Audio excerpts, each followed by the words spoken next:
Here people are having contact with that environment and they're not even aware. Exactly. We're just bringing them into this public building and say, trust me, it's going to be okay, and it's not. It's not okay.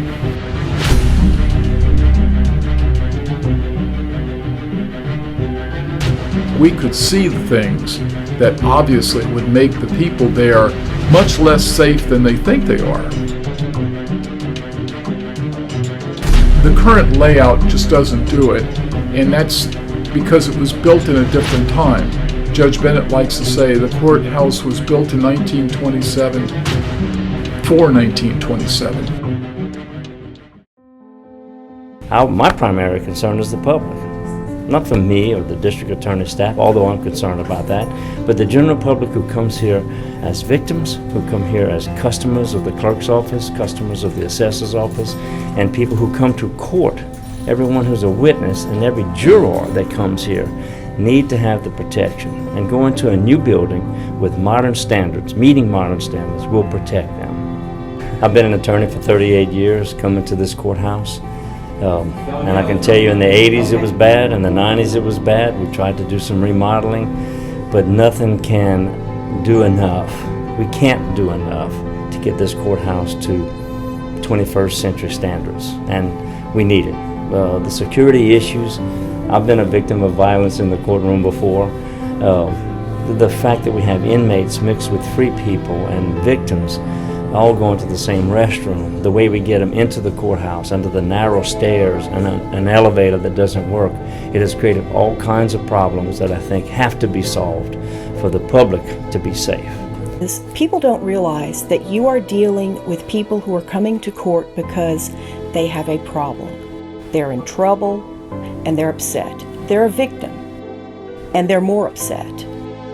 You're dealing with people who are angry, who are afraid, people who have alcoholism, substance abuse issues, people who have mental and emotional health issues. And you've got 100 to 200 people up there who are angry, mad, afraid, mentally ill, emotionally disturbed, fighting addictions such as alcoholism and drug abuse.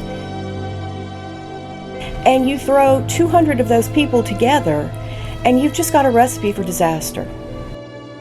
The potential for someone getting hurt is immense. It's almost overwhelming.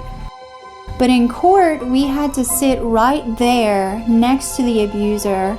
And then afterwards, you go and get your papers. And that's when we ran into the most issues, because here we are sitting in this same little room for the copies of the restraining order, and that always seemed to be the worst, because he was, I can't believe you did this to me. The victims and the abusers were not separated at all. A lot of times victims didn't even want to go to court because they knew that they would have to be right there with their abuser. There's no privacy for attorneys and clients to confer, to talk about the case or anything like that. There's no privacy, there's too much interaction between inmates and free people.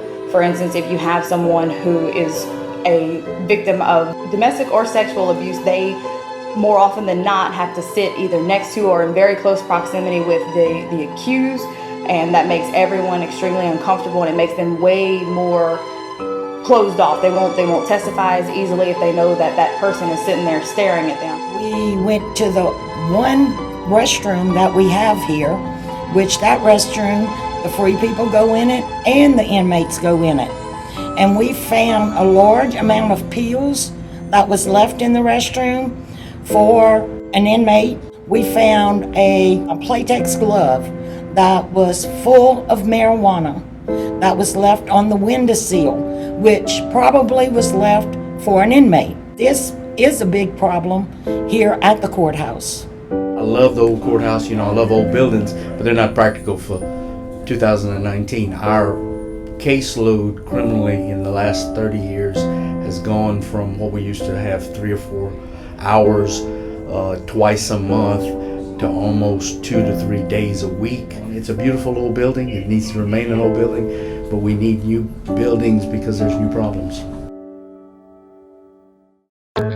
The judges wanted to announce that they have selected a site, and the site will be 9 acres of land at the intersection of Louisiana State Highway 1 and Industrial Boulevard for the Avoyelles Parish Judicial Center.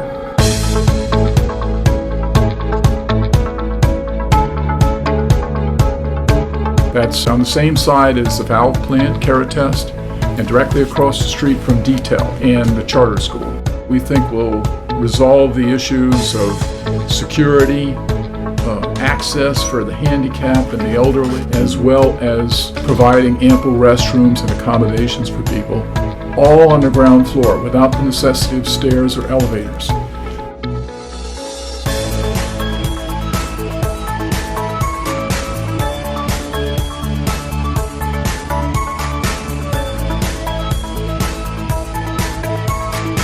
If you don't mind, please vote for the half-cent sales tax, because that new Justice Center will resolve a lot of problems that we have here.